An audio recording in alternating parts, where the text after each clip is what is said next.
Bonjour à toutes et à tous, bienvenue sur KTV, Kwezi FM, le 106.9 pour un temps de parole en direct, toujours en direct, à la radio et à la télévision. Ils sont avec nous, avec eux on va parler de la FSCOI, on va parler de solidarité, on va parler de coopération régionale, on va parler aussi un petit peu artiste, puisque avec nous on a la chance d'avoir Adama Venegda, plus connu sous le nom de Dadas. Dadas, bonjour. Bonjour, comment ça va? Ben, ça va très très bien, on va expliquer qui vous êtes dans un instant. On a également Augustin Balaka qui est avec nous. Augustin, bonjour. Bonjour, ça va? Oui, ça va très très bien. Tous les deux, vous représentez aujourd'hui la FSCOI. Oui. Alors vous, Dadas, on vous connaît plus en tant que dans le monde artistique, hein, oui, puisque oui. c'est vous qui avez inventé le concept de Coller la petite, Bon, la fameuse chanson que tout le monde connaît.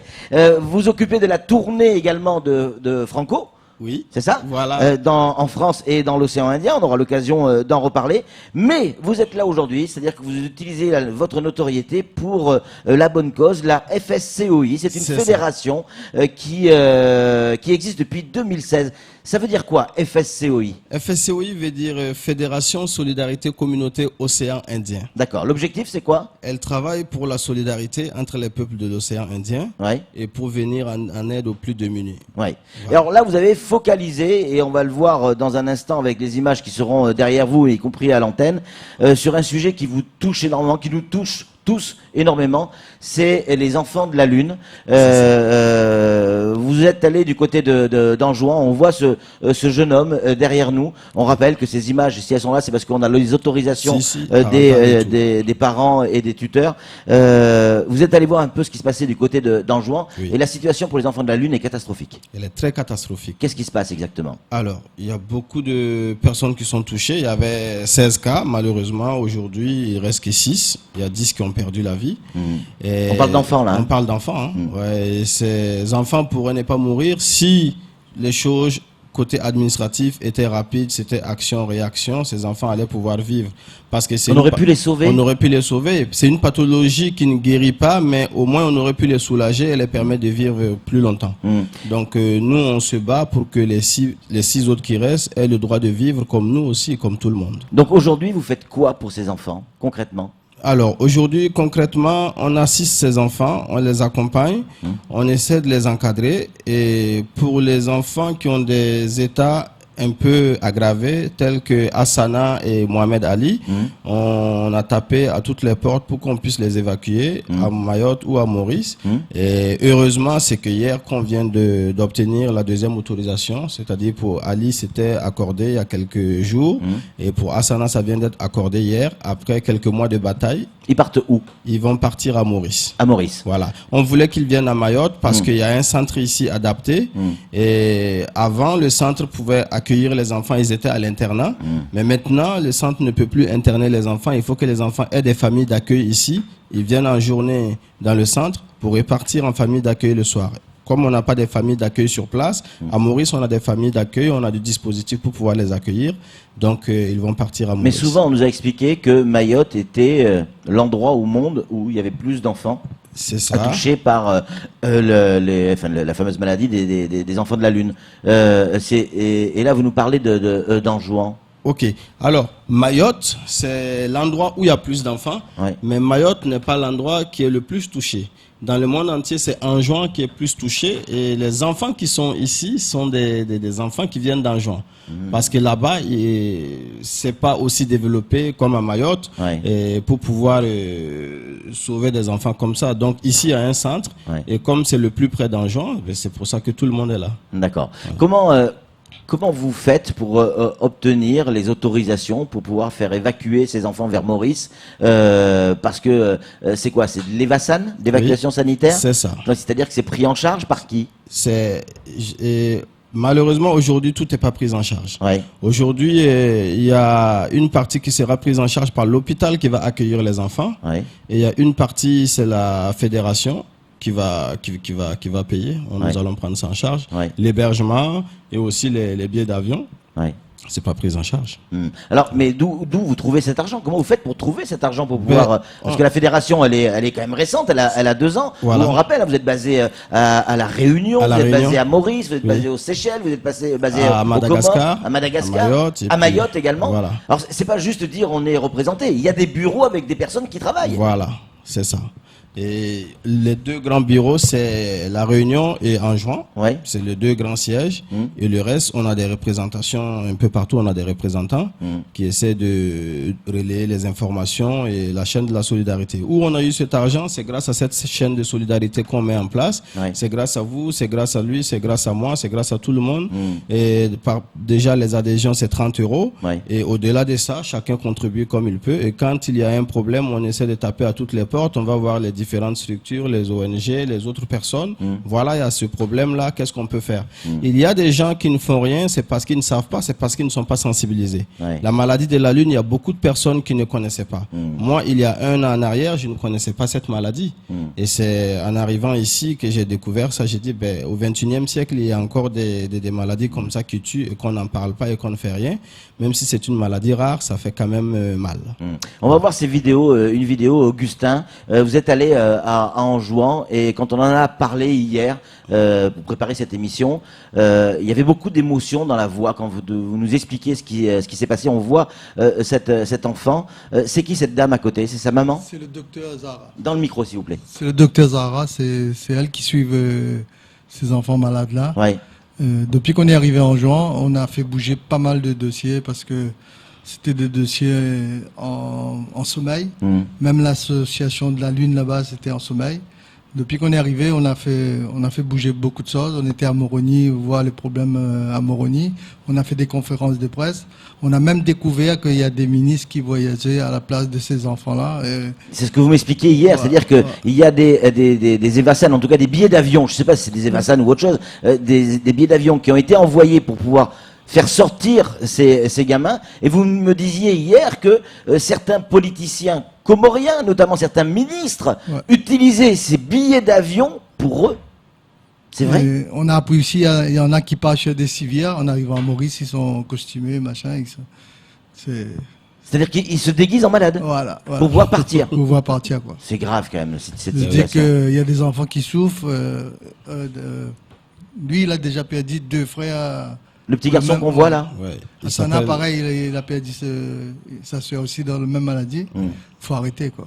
Pourquoi vous vous engagez comme ça dans ce type de combat, même si c'est beau, c'est noble, c'est super, mais à vous deux et avec les gens qui sont dans cette fédération, vous sauverez pas l'Afrique. Non, on ne peut pas sauver l'Afrique, on ne peut pas sauver le monde, on ne peut rien faire. Mais si on ne fait rien, il n'y aura rien. Ouais. C'est-à-dire que on est tous des acteurs dans ce monde entier. Il faut que chacun puisse servir à quelque chose. Voilà, chacun a un message à passer, chacun a un combat à mener. Donc la FSCOI, on n'a pas créé pour se regarder les beaux yeux ou pour se retrouver boire du café ou du thé, mais on l'a créé pour pouvoir servir quelque chose dans l'océan Indien. L'océan Indien qui est un paradis, mais qui est aussi exposé à toute tentation.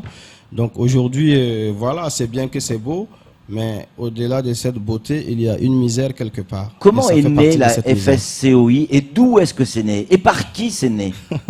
La FSCOI est née du bon cœur d'une Mahoraise qui a eu un parcours à la Réunion, qui a eu un parcours très difficile, qui vit à la Réunion, qui a pu s'en sortir dans la vie et avec son sens de solidarité, elle commençait à aider les gens autour d'elle, ses compatriotes, ses confrères et ses consoeurs. Et c'est de là que ça a été formalisé en association. D'abord, c'est quelques personnes qui se retrouvaient pour faire des séances de mbiwi, des trucs comme ça, des femmes. Et après, c'est parti. C'est parti. La FSCOI, aujourd'hui, elle compte près de 4000 membres sur tout l'océan Indien. 4000 membres. Voilà. Et tout ça, c'est parti d'une Mahoraise qui vit à la Réunion avec un cœur, on les connaît, hein, on connaît la générosité mahoraise, et c'est aussi un clin d'œil, un sacré clin d'œil, voire même un coup de pied qui est donné dans la fourmilière. Vous l'avez certainement entendu dans l'actualité, certains traite, pardon, mais je vais utiliser cette expression, traite les Mahorais de xénophobes, comment on dit, de racistes, etc., etc.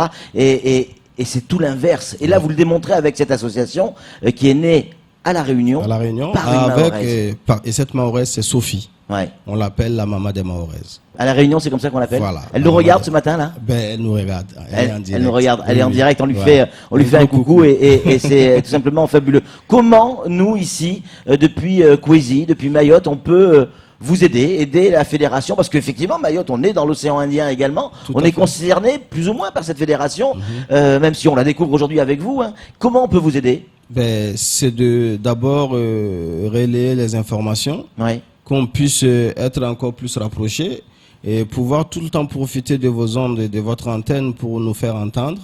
Et parce qu'on dit aujourd'hui que sans médias, il n'y a rien. Avec les médias, on peut tout détruire. Avec les médias, on peut tout construire. Ouais, c'est donc, utilisons ça pour se construire. Samuel Bocher, le rédacteur en chef de France Mayotte Matin, a une question à vous poser, messieurs. Oui, pour le financement et la prise en charge de ces enfants. Oui. Vous parliez des contributions des adhérents. Oui. J'imagine que vous faites appel aussi à d'autres outils comme Litchi ou ce qu'on appelle les organes d'échange. Hein. C'est ça. On a d'ailleurs un compte Litchi qu'on a lancé. Je pense que c'est l'occasion d'en parler. Enfin, voilà, on a ce compte Litchi. On demande d'ailleurs à tout le monde, c'est marqué CMDL, Sauvons les enfants malades de la Lune. Ce compte, on n'arrête pas de le partager sur toutes les pages. Donc, déjà, rien qu'un clic ou partager cette cagnotte sur sa page Facebook, c'est un soutien pour nous. Même, il y a des gens qui ne pourront pas mettre quelque chose parce qu'ils n'ont pas de carte bleue. Mais le fait que de relayer l'information, c'est déjà un grand soutien pour ces enfants-là. Parce que ça peut tomber dans les mains de quelqu'un d'autre qui pourra aussi utiliser sa carte, ainsi de suite. Voilà. Quand vous êtes allé à Anjouan ou ailleurs, parce qu'on parle là des enfants de la Lune, il y a évidemment d'autres actions qui sont menées par la fédération, la FSCOI. Parmi ces actions, est-ce que vous vous intéressez également à, je pense notamment du côté de Madagascar, dans le sud, il y a eu plusieurs dizaines de décès, des familles entières qui ont été dévastées, pas forcément par la maladie, mais par les intempéries, des inondations énormes qui ont généré également des décès du côté de Tana. Est-ce que vous vous intéressez également à ce genre de phénomène? Si, on s'intéresse. Mais bon, il y a certaines situations où on est un peu impuissant. On est un peu impuissant face à certaines situations, à part donner notre compassion et essayer de voir avec les membres qui sont sur place, de pouvoir être encore plus unis, de faire des choses. Et côté financier et matériel, on ne peut pas faire grand-chose. Mais on est en train de préparer des containers de vêtements depuis La Réunion et Métropole. Et puis quelques accessoires pour pouvoir envoyer à des familles un peu partout sur l'océan Indien, telles que Anjouan et puis Tana. Une question qui vient des auditeurs, soit pour Augustin, soit pour Dadas. D'accord. Pourquoi ne pas s'intéresser d'abord aux enfants de la Lune, ceux qui sont malades de cette faim, qui ont cette maladie, à Mayotte, avant de s'intéresser à ce qui se passe aussi à l'extérieur. Voilà, c'est pas que. Tout à fait. C'est une très bonne question parce qu'on dit que quand on est malade chez soi, on peut pas être le docteur chez l'autre. C'est pas faux. Mais voilà, il faut savoir que ici, c'est vrai, partout il y a la misère, partout il y a le malheur. Mais les enfants restent des enfants. Le monde reste un continent, ça reste un plat, une assiette où tout le monde y mange. Et ici à Mayotte, il y a un centre déjà qui accueille ces enfants. C'est-à-dire que même les enfants qui sont en juin, pour les faire venir ici, il faut batailler. Quand on prend le cas de Hassana et Ali, et pendant des mois et des mois, on a envoyé la demande ici, l'accord pour le comité des Vassan. Ça a été refusé d'abord une première fois. On a dit à la doctoresse de relancer, de ne pas baisser les bras, et on a fait des conférences de presse, on a tapé à des portes. Ça a été accordé, et que en décembre, mais nous avons décidé d'envoyer ces enfants à Maurice. Parce qu'ici, il y a un centre. C'est vrai qu'il y a beaucoup d'enfants malades, mais tous ces enfants malades-là, ils viennent, et il y a 40% de ces enfants malades ou 50% qui viennent d'Anjouan. Mais ce que vous disiez tout à l'heure, vous avez rencontré donc forcément ces enfants du côté d'Anjouan. C'est partie des questions qui nous sont posées. Est-ce que ces enfants, vous disiez tout à l'heure, il a perdu 2 frères, c'est ça. Est-ce qu'il sait que ses 2 frères sont décédés de ça et qu'il a la même maladie? Oui, il sait. Et comment il réagit? Parce que pour ceux qui ne connaissent pas cette maladie, ça n'affecte pas le cerveau. Ils sont parfaitement conscients de tout, comme vous et moi. Comment ça réagit quand c'est comme ça? Ils sont perdus. Ils sont perdus à leur âge. Ils connaissent la mort et ils ont peur de la mort. Ils se disent que demain, il peut ne plus se réveiller. Et avec tout ça, il est stigmatisé, il n'est pas accepté par les autres, ça ne l'aide pas. Voilà, il a des fois envie de faire quelque chose, de jouer avec tout le monde, mais il ne peut pas. Et donc c'est difficile, ces enfants vivent vraiment le calvaire. On rappelle ce que c'est que cette maladie, et Samuel, et l'impossibilité pour ces gamins, c'est pour ça qu'on les appelle comme ça, les enfants de la Lune, c'est de voir le soleil. C'est ça. C'est ça, ils ne supportent pas la morsure du soleil. Hein. C'est ça, ils ne supportent pas. C'est pour ça que je vois ce jeune garçon qui n'a pas d'équipement, de tenue spéciale. Il est à la lumière du jour, et c'est la lumière du jour qui le tue. C'est ça. Ça dépigmente la peau, ça les déforme, ça les démange. Ils ne peuvent pas supporter. Les parents, Augustin, vous les avez aussi rencontrés, et pas que les parents de ce petit garçon, de tous les autres. Quand vous arrivez avec le drapeau, entre guillemets, hein, de la FSCOI, et que vous dites on va essayer de faire quelque chose pour votre gamin, sachant que cette maman a déjà perdu 2 enfants, comment elle réagit? Tous les parents, ils comptent sur la fédération pour qu'on puisse l'aider, mais c'est vrai qu'on n'est pas le gouvernement, on n'est pas machin, on essaye de faire le moyen qu'on a, mais il y a même des familles qui ont vendu leur terrain pour payer un quoi ça, ramener leurs enfants. En cours de route, la mer était mauvaise, ils ont retourné, ils ont perdu le terrain, ils n'ont pas pu arriver à Mayotte. Il y a plein d'enfants aussi, il n'y a pas d'équipement, des casses qu'il faut pour sortir, pour machin. C'est des familles qui n'ont pas les moyens, même pas des fois à manger dans la semaine, quoi. C'est nous qu'on passe, on donne un petit peu de sous, machin, mais c'est vraiment des cas, tu vois. Et on tient un coup de chapeau à Dr Zahra qui fait un gros travail, mais... En tout cas, bravo. Simple, juste une conclusion, Samuel. Oui, qui sauve une vie, sauve le monde. Oui. Et en sauver une, c'est déjà beaucoup. Oui. Donc bravo, chapeau, coup de chapeau à ce que vous faites. Merci. Merci donc à vous, et puis coup de chapeau aussi à vous l'appelez Sophie, mais nous on sait qu'elle s'appelle City. Oui. Coup de chapeau à cette Mahorès qui est à la Réunion, qui est à l'initiative de ça. Elle s'est sortie d'une situation, on va pas entrer dans les détails, un peu compliquée pour elle, et elle s'est dit mais pourquoi pas les autres, et elle a commencé à aider effectivement les autres, et c'est comme ça que la fédération, la FSCOI est née. Bravo à vous tous. Merci d'être venus sur ce plateau. On va évidemment relayer l'information comme on peut la relayer, et essayer de vous aider comme on peut vous aider, bien évidemment. On est très nombreux, ils sont très nombreux à vous regarder, à vous écouter, à vous entendre, à vous lire également. On va relayer, comme on le disait à l'instant, cette information au maximum. Rapidement, Samuel. Très rapidement, comment on fait pour devenir adhérent de la FSCOI? Pour devenir adhérent de la FSCOI, pour une personne physique, c'est très simple, c'est de se rapprocher à un membre de la FSCOI, donner une copie d'une pièce d'identité avec 30 € qui représente les cotisations annuelles. Bien sûr. Quand c'est une personne morale, c'est de donner les statuts de l'entreprise et le procès verbal, et aussi 30 € pour l'adhésion et 60 € de cotisation annuelle. Très bien. Voilà. Merci beaucoup, messieurs, d'être venus sur ce plateau, et surtout d'avoir choisi Kwesi pour relayer votre information. Merci. Allez, un temps de parole, un peu compliqué ce matin, mais il fallait le faire. Allez, c'est tout pour ce petit programme. Tout de suite, la suite de nos émissions.